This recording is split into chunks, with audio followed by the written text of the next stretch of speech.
সকাল ঠিক 6টা নাগাদ আমরা পৌঁছে গেছিলাম এনজিপি স্টেশন। তারপর স্টেশন থেকে টোটো ধরে গেলাম বাস স্ট্যান্ড, তারপর বাস ধরে তিস্তার পাশ দিয়ে চললাম গ্যাংটকের পথে।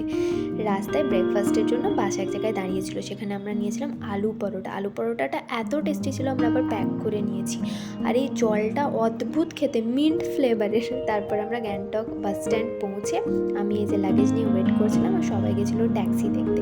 ট্যাক্সি করে পৌঁছে গেছি হোটেল, একদম এমজি মার্গে, হোটেল বেন। আর আমাদের রুম ছিল 5th ফ্লোরে। সিঁড়ি দিয়ে উঠতে উঠতে ভিউটা কিছুটা এইরকম। রুম ভালো ছিল, খারাপ নয়।